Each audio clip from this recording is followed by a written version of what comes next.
تو وہ پھر میں نے شروع کیا. اس کے بعد وہ میری رشتے میں بھتیجی ہیں, انہوں نے مجھے بہت سارے لنک بھیجے کہ آپ یہ پبلش کیوں نہیں کرواتے ہیں. خیر وہ ایک طرف رہ گیا. پھر ایک ہمارے سینئر ہیں, انہوں نے کہا, انہوں نے بھی یہ کہا نا یار مجھے حیرت ہے کہ یہ پبلش کیوں نہیں ہوتے. میں نے کہا اس لیے نہیں ہوتے کہ ابھی تک بھیجی نہیں. کہنے اظہر صاحب زندگی نہ ملے گی دوبارہ. تو وہ چیز ایسی لگی جا کے پھر میں نے بھیجا. فلموں کا شوق ہے, یہ بھی بہت عمدہ فلم ہے, بہت عمدہ, میں دیکھی کئی دفعہ دیکھی. جی. تو وہ اچھا مزے کی بات کہہ لیں یا کہ پہلی دفعہ بڑے ڈرتے ڈرتے بھیجا کہ میں نے, مجھے تھوڑا سا ایک یہ خوف رہتا ہے کہ نا ریفیوز ہونے کا جو ہوتا ہے نا. میں صاحب آپ کے ساتھ پوری طرح 100% متفق ہوں کہ انسان کا یہ بہت بڑا خوف ہے, فیئر آف ریجیکشن. تو جو آپ کا تھا وہ بالکل فطری بات تھی, بالکل صحیح, یہ ہوتا ہے, صحیح ہے. مجھے یہ تھا کہ یار یہ کہیں ایسا نہ ہو کہ یہ نہ کریں. لیکن وہ پہلا ہی آرٹیکل میں نے جو بھیجا تھا اپنا کالم اردو پوائنٹ, عہد نو کا طارق عزیز صاحب کو خراج عقیدت, اس میں یا تو وہ ہو گیا. اس کے بعد الحمدللہ جتنے بھی بھیجے, اور ایک اردو پوائنٹ کے ساتھ ہم سب ایک بڑی اس میں بڑے ماشاءاللہ ہمارے بہت ہی لکھنے والے, بہت چوٹی کے لکھنے والے ہیں جو اس میں لکھتے ہیں. تو اس پہ بھی جتنے بھی بھیجے میں نے آرٹیکل اس میں وہ چھپے ہیں. ابھی آپ کو 1 منٹ کے لیے روکنا چاہیں گے اور اپنے ناظرین سے بات کرنا چاہیں گے کہ یقیناً آپ میں بھی بہت سارے ایسے لوگ ہوں گے جو کہ اس ڈر سے, اس خوف سے کہ کہیں لوگ انہیں ریجیکٹ نہ کر دیں, کہیں وہ ایسا نہیں کہ وہ کہیں گے کہ یہ کیا چیز ہے. آپ دیکھ رہے ہیں کہ اظہر ادریس صاحب بھی اسی سفر سے گزرے ہیں. تو جیسے وہ کہتے ہیں نا کہ کوئی بھی نئی جب صورتحال ہوتی ہے تو خوف جو ہے وہ یا ڈر جو ہے وہ سب کو لگتا ہے. بہادر اور بزدل میں یہی فرق ہے کہ ایک ڈر پہ قابو پا لیتا ہے اور ایک پہ ڈر قابو پا لیتا ہے. تو ہمارے اظہر ادریس صاحب نے اپنے ڈر پہ, اپنے خوف پہ قابو پا لیا, اور آپ سب لوگوں کو بھی تحریک دے رہے ہیں کہ جو اگر ایسا ہے تو اپنے جذبات کو رو دیے مت, اس کو روکے مت, بلکہ آگے لائیے. ہو سکتا ہے کہ مستقبل میں کبھی آپ یہاں بیٹھے ہوں گے اور اسی طرح کوئی اور آپ کا انٹرویو لے رہا ہوگا. اظہر صاحب کنٹینیو کیجیے. میں چاہ رہا تھا کہ آپ نے اتنی اچھی اپنی وہ پوری سفر سنایا ہے تو ہمارے ناظرین اور سامعین جو ہے نا اس سے ضرور کوئی تحریک لیں, کوئی سبق لیں. جی پلیز کنٹینیو. ہاں, اس میں یہ ہوتا ہے کہ آپ کو ایک تو اب وقت کے ساتھ ساتھ سیکھا کچھ. ظاہر ہے اس وقت اتنے جب ہم جوان تھے اس وقت, آپ بھی جوان نوجوان کہہ لیں, تو اس وقت اتنے زیادہ مواقع نہیں تھے جتنے آج کل ہیں. تو اور تجربے کرتے رہنے چاہیے. تجربے کریں گے, غلطیاں کریں گے تو آپ سیکھیں گے. تو غلطیاں کی ہم نے بہت ساری چیزوں میں, اپنا وقت ضائع کہہ لیں یا اپنے کہ انویسٹ کیا. ضروری نہیں کہ ہر دفعہ آپ جتنی انویسٹمنٹ کرتے ہیں وہ اسی وقت جو ہے اس کا آپ کو پھل مل جائے, اس کو ریٹرن مل جائے. کم از کم آپ کو سیکھنے کا موقع ملتا ہے. تو وہ غلطی جو آپ ایک کرتے ہیں اس کے بعد کم از کم یہ تو ہوتا ہے کہ یہ غلطی آپ دوبارہ نہیں کریں گے. تو اس میں پھر بہرحال یہ جو خوف یہ آہستہ آہستہ ختم ہوا, لوگوں سے بات. اچھا, سیلز کا جو ہے سلسلہ رجحان کہہ لیں, ایک طرف آپ کہیں گے کہ ایک طرف آپ کہہ رہے ہیں کہ بیک بینچر تھے, بولنے سے لوگوں سے گھبراتے تھے, لیکن شوق تھا سیلز کا. تو ویری انٹرسٹنگ. ہاں. تو اب جیولوجی کر کے اس طرف جو تھے کچھ دوست جا رہے تھے, گئے, وہ کچھ نظر نہیں آ رہا تھا اتنا مارکیٹ. ہاں, تو ایک سیلز بلکہ اس وقت شاید میں نے رزلٹ بھی نہیں آیا تھا اپنے بی ایس سی کا. تو اس وقت ایک واک ان انٹرویو ایک اخبار میں دیکھا, اس میں اس وقت یہ مجاہد بریلوی صاحب, بہت بڑا نام ہے صحافت کا, اس وقت ان کا ایک انہوں نے اپنا نکالا تھا 15/2000 غالباً یا ہاف 2000, مجھے بھی ٹھیک یاد نہیں ہے, یہ کچھ 85 کی بات ہے, بینکاری کے نام سے. تو انہیں اس کے سیلز کے لیے ضرورت تھی لوگوں کی, سبسکرپشن کے لوگوں کے لیے, اس کو سالانہ یا اس پہ 6 ماہ سماہی جو بھی ہوتی تھی. تو انہوں نے کافی لوگ تھے اس میں, اس وقت ظاہر ہے کافی, تو اس میں میں سلیکٹ ہو گیا. انہیں پتہ نہیں کیا چیز لگی اچھی, وہ چلا. لیکن بالکل ہمارے یہاں جو ہے اس وقت کہہ لیں کہ اتنا رجحان نہیں تھا پڑھنے کا لوگوں کا, اور اس طرح, یا یہ کہ ہم نے شاید اس وقت لوگوں کو وہ نہیں کیا. اس میں سیلز میں ایک اور بھی چیز ہوتی ہے کہ آپ کی جو ریفرنس ہیں یہ بڑا کام کرتے ہیں. وہ شاید وہ والا جو ایلیمنٹ تھا وہ اگنور ہو گیا, وہ کہ کچھ نکل سکتے ہیں کانٹیکٹ سے, ایک سے. بہرحال وہ اس وقت وہ خود بھی اس پہ وہ اتنے نہیں ہوئے, وہ ختم ہو گیا. وہ پروجیکٹ جو تھا ان کا 4 مہینے وہاں کام کیا اور اس طریقے سے, لیکن اس سے یوا کے جو بنیادی جو ایک جھجک تھی لوگوں سے ملنے کی، نئے آدمی کی، اور ایک وہ جو ریجیکشن والی چیز، ریجیکٹ ہوئے ٹھیک ہے کوئی بات نہیں، اگلا دروازہ ہے، گئے۔ اس کے بعد پھر میں لاہور آیا ہوا تھا کسی، جیسے میں نے بتایا کہ ہمارے کافی رشتہ دار ہیں، کچھ کسی ایسے ہی آیا ہوا تھا، تو پھر وہ میرے کزن ہے ایک، اب میرے وہ سالے بھی ہوتے ہیں، اس وقت وہ کر رہے تھے فارماسیوٹیکل میں، اس وقت جاب کر رہے تھے۔ اب ایک ہم لوگ جب ظاہر ہے آپ کالج میں ہوتے ہیں، ایک تھوڑی سی ایک پاکٹ منی ملتی ہے، وہ ماشاء اللہ اس وقت ظاہر ایک اچھی فارماسیوٹیکل کی یہ چیز اچھی کہ اچھی شروع سے سیلری اچھی ہوتی ہے اس وقت کے لحاظ سے، ٹرانسپورٹ بھی ہوتی ہے اس وقت، سواری فوراً اسکوٹر بائک یہ سب دے دیتے ہیں اسٹارٹ کرتے ہی۔ تو اس وقت یہ لگا کہ یار جب سیلز کا ہی کرنا ہے اور بیسک نالج بھی، کچھ رجحان تھا اس طرف، میڈیسن کی نالج تھی اور اس طرح سے، تو وہ میرے کزن تھے، ان کا میڈیکل اسٹور تھا اور اچھے ان کے ریلیشن شپ تھی اس وقت، جو وہاں کی جو مینجمنٹ تھی، تو وہاں پھر میں نے ایک لوکل کمپنی میں اس وقت شروع کیا وہاں سے، تو لاہور میں کوئی سال ڈیڑھ سال کر کے پھر میں پھر واپس کراچی آ گیا۔ پھر اس کے بعد جو ہے تھوڑی محنت کی، چھوٹے چھوٹے اپنے رکھے، لیکن اس وقت بھی یہ تھا کہ جو آج کے جو ہمارے دوست جو سینئر پوزیشن کہتے ہیں کہ یار خواب یا گول جو ہے نا وہ بڑے رکھنے چاہیے اس وقت، لیکن بہرحال ایک جتنا چاہا ایک عزت کے ساتھ اس میں جو ہے اس کو پایا، جو بھی رکھا شاید اور مزید بھی ہو سکتا تھا اگر سوچا جاتا اس پہ سنجیدگی سے، اپنے اوپر کام کیا جاتا اپنی ڈیولپمنٹ پہ، تو مزید بھی اس پہ ہو، لیکن اللہ کا شکر اب بھی ایک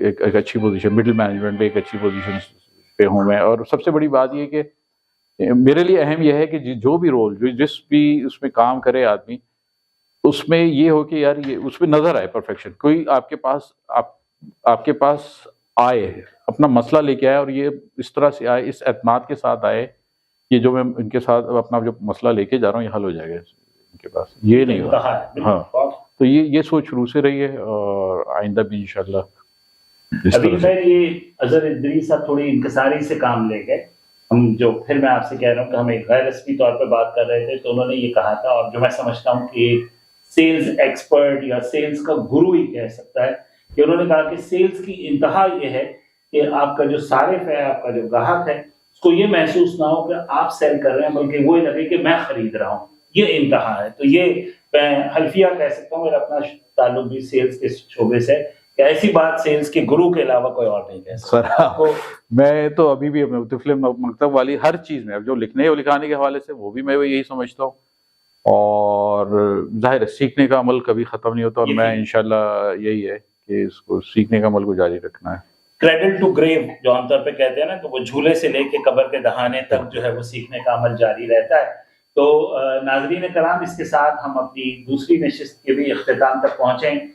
ابھی جیسے تھوڑی دیر پہلے اظہر ادریس صاحب کہہ رہے تھے اپنے لکھنے لکھانے کے حوالے سے، تو یہ ان کا شوق کیسے ہوا، کہاں سے ہوا، کہاں سے انہوں نے، ایک تو انہوں نے وہ خاندانی طور پہ جراثیم لیے ہیں، لیکن اس کے علاوہ ان کو تحریک کہاں سے ملی اور کہاں سے ان کا کچھ تو بتایا ہے کہ کٹ پیس میں ان کے وہ جو تھوڑے جو اسکٹس تھے یا جو چھوٹے چھوٹے چٹکلے تھے وہ چھپے تھے، لیکن ہم اس کو پھر آگے لے کے چلیں گے، اور یہ انشاءاللہ ہم اپنے تیسرے سیگمنٹ میں اس پہ بات کریں گے۔ بہت شکریہ۔ السلام علیکم خواتین و حضرات، ہم آپ کو افسانہ زندگی کی تیسری نشست میں خوش آمدید کہتے ہیں۔ اب پہلی نشست جب ہم نے ختم کی تھی تو یہ طے ہوا تھا کہ اظہر ادریس صاحب جو ہے وہ میٹرک پاس ہے، اور دوسری نشست کے اختتام تک اب یہ نہ صرف یہ کہ گریجویٹ ہو چکے ہیں، اور چونکہ ایک وقت میں تو آپ کو پتا ہے کہ اسمبلی کی ممبرشپ کے لیے گریجویشن کی شرط ہوتی تھی، تو اگر وہ ابھی تک رہتی تو وہ بھی پوری کر سکتے ہیں، کیونکہ میرا خیال ہے کہ ان کے دل کے کسی نہال خانے میں اس کی کوئی خواہش ہے۔ ہم تھوڑی دیر بعد اس پہ بات چیت کریں گے۔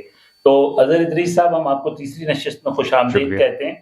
اچھا، اب میں تھوڑا سا گفتگو کو، چکا آپ نے کہا تھا کہ آپ اپنی پیشہ ورانہ زندگی کے حوالے سے زیادہ ابھی بات نہیں کرنا چاہیں گے، تو یہ جو آپ کو شوق ہوا لکھنے لکھانے والا، تو اس سفر پہ ذرا ہمیں لے چلیے، کہاں سے ہوا اور کہاں تک آپ پہنچے، کیسے؟ وہ بیچ میں ہم پھر کچھ باتیں کرتے رہیں گے، تھوڑا سا اپنی ادبی زندگی کے بارے میں ہمیں بتائیے۔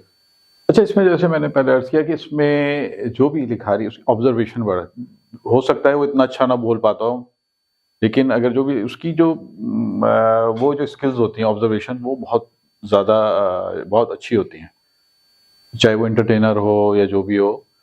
تو یہ ہے میرے، میں اچھا آبزرو کر لیتا ہوں لوگوں کو۔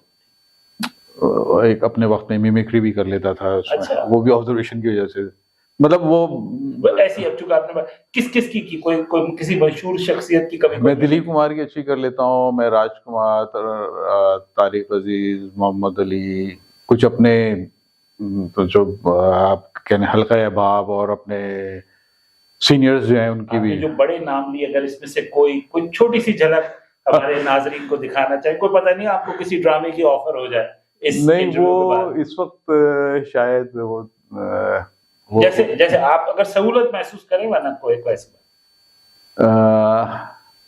ایک بڑی مشہور ایک بار کہ میرا جو ایک دلیپ صاحب پہ میں نے دلیپ کمار میرے بہت ہی مطلب ان کو بہت بڑا پرستار ان کا, یوسف صاحب کا, تو ان پہ میں نے کالم بھی لکھا تھا جب ان کا انتقال ہوا ہے. دلیپ کمار 98 ناٹ آؤٹ, 98 سال کی عمر میں ان کا انتقال ہوا تھا, 98 ناٹ آؤٹ. دلیپ صاحب واقعی دلیپ صاحب کو آؤٹ کوئی نہیں کر سکتا. تو ان کی ایک بڑی شاہکار فلم ہے, دونوں سپر اسٹار اس میں, دلیپ کمار, امیتابھ بچن ایک ساتھ, شکتی. تو اس میں نے شکتی کا بھی کافی ذکر کیا ہے. تو شکتی تو وہ ڈائلاگ کچھ اس طرح سے ہیں کہ وہ جو امیتابھ کو گرفتار کر کے اس پہ قتل کا لگتا ہے جھوٹا الزام, اور دلیپ صاحب جو ہے جو اشونی کمار, ڈی سی پہ اشونی کمار جو اپنی بیوی سے کہتا ہے کہ اس کو صداقت اس کو لے جاؤ, اور وہ بالکل معذرت کر لیتے ہیں, اس وقت پہ کچھ نہیں کر سکتا ایک فرسٹ شناس آفیسر کے طور پہ. جیل میں وہ اکڑو اس طرح سے بیٹھا ہوا ہے اور وہ اس کو ملنے آ رہے ہیں, اشونی ڈی سی پی اشونی کمار وجے کو. تو وہ کچھ اس طرح سے ہے کہ پولیس کو اپنا بیان دینے سے منع کیوں کیا, میرے بیان دینے سے آپ یا آپ کی پولیس مجھے بے قصور سمجھ سکتے. تم اچھی طرح جانتے ہو وجے کہ تمہیں بے قصور سمجھنا یا مجرم ٹھہرانا پولیس کا کام نہیں, اس کا فیصلہ عدالت کرے. تو پھر میں بیان بھی عدالت. دیکھو وجے, تم کو اگر مجھ سے کوئی شکایت ہے, کوئی گلہ ہے, وہ سب اپنی جگہ پہ ٹھیک ہے, لیکن یہاں تم کو بھول جانا چاہیے کہ تم میرے بیٹے ہو. ناظرین اس کے بعد اگر آپ وہاں تالیاں بجانا چاہیں تو مجھے کوئی, لیکن میں ضرور کلیپ کرنا چاہوں گا. یہ وہ کام ہے جو میں کافی سے پہلے چھوڑ چکا ہوں آپ کے اصرار پہ. خیر ایک ہوتا ہے. اب ہم دوبارہ سے آپ کی وہ ادبی زندگی کی طرف آتے ہیں جہاں میں نے آپ سے سوال کیا تھا, اور وہ جو آپ بات چیت شروع کی تھی, تو اپنی ادبی زندگی سے حوالے سے. اچھا ہاں, وہی وہ بات تھا, ہاں وہ آبزرویشن کی بات ہو رہی تھی کہ جو آبزرو کرتا تھا اس کو یہ بھی کسی نے کہا تھا شاید کہ یار اس کو لکھیا کرو جو آپ جو ہے, تو اس سے شاید وہ شروع کیا. چھوٹی چھوٹی چیزیں شروعات جو صحیح لکھنے کی ہوئی تھی وہ بیسیکلی وہ اسکٹس کھا کے, مزاحیہ کھا کے, جو اپنے جو ہمارے جو ادارے میں بھی جو پروگرام کانفرنسز وغیرہ اس میں بھی لکھے, جیسے وہ ہومیوپیتھی کا میں نے بتایا, ہومیوپیتھی کالج کا پروگرام ہوا تھا وہ لکھا. کچھ اور لوگ بھی اس طرح سے لکھواتے تھے کہ یار یہ ہے اس طرح سے ہے. اچھا میں اس وقت ایک وقت تھا کہ جو گانوں کی پیروڈی بڑی اچھی کر لیا کرتا تھا. اسی گانے کے اوپر کوئی بھی آپ موضوع دے دیں, اور وہ مطلب اتنا اس وقت اعتماد تھا کہ میں کوئی اگر کہتا تو گھنٹوں کے اندر کہ اس پہ بنا لیتا تھا. ہاں اس کی اسی لے میں صرف اس کی جو معنی چینج ہو گئے. تو وہ بھی صرف وہی ہے کہ آپ کا جو آبزرویشن آپ کی کتنی اچھی ہے. تو لکھا ہے کچھ, کافی کچھ لکھا ہے, کچھ پبلش ہوا, کچھ نہیں ہوا. کچھ جیسے وہ کالج, مجھے بڑا افسوس ہے کہ وہ کالج میگزین کہاں ہے.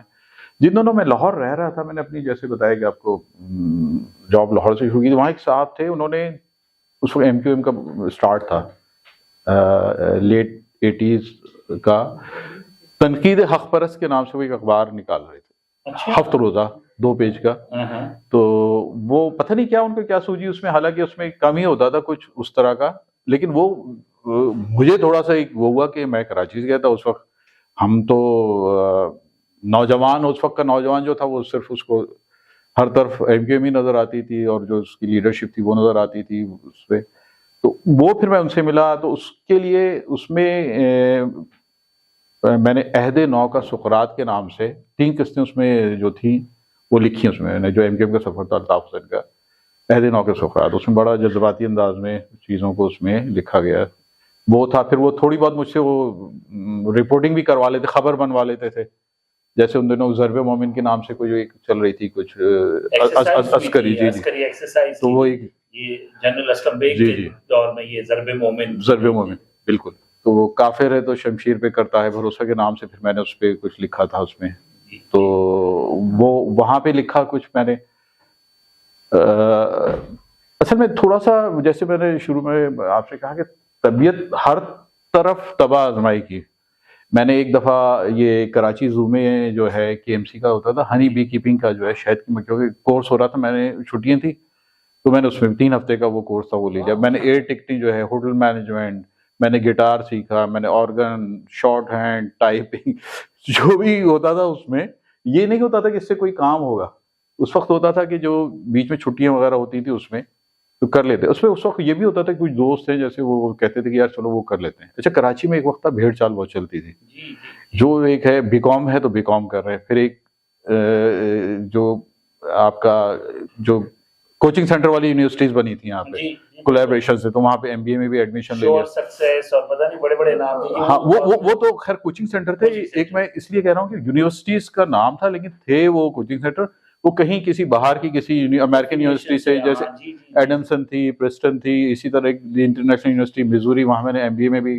اچھا یہ کشمیر روڈ کی شروع میں تھی. بالکل وہاں پہ تو وہاں وہ لیا داخلہ. اس یہ سارے کام میں نے کیے جاب میں ہوتے ہوئے اعتماد میں لے کے اپنے جو بھی جو ضابطے کی کارروائی کو کر کے وہ لیا میں نے. شادی کے بعد میں نے MA IR کیا.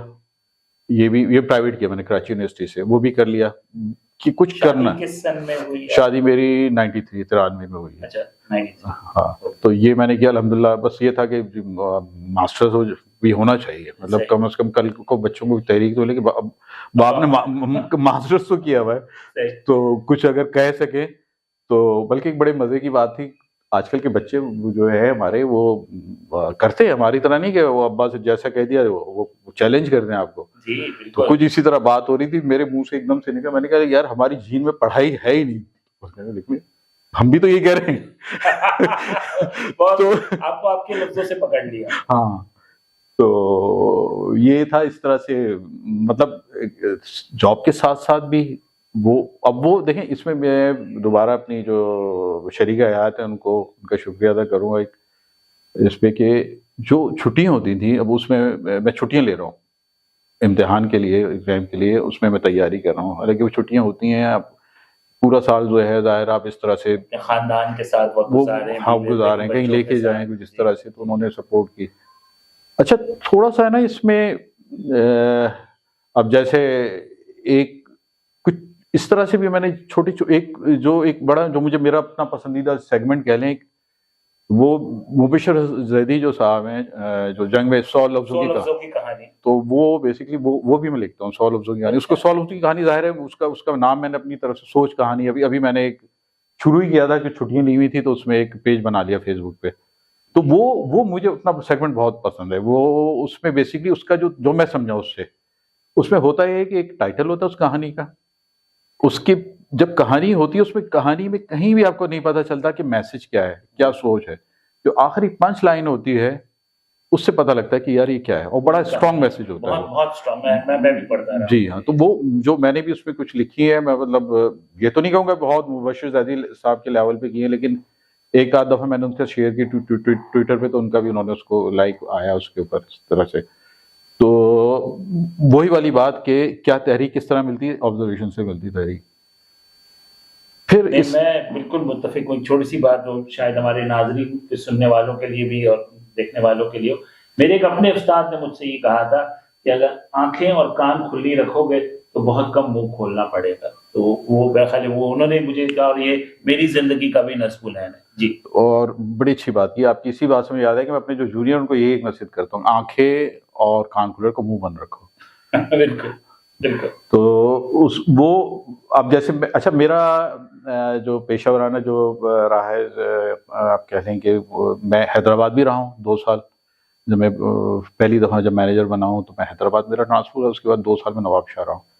تو آبزرویشن کی بات آ رہی کیا لکھا تو ایک شاعری کی طرف میرا رجحان بہت کم ہے تو اس کو قطع نثر کی قطع کہنے کے ذہن میں آیا اس طرح سے.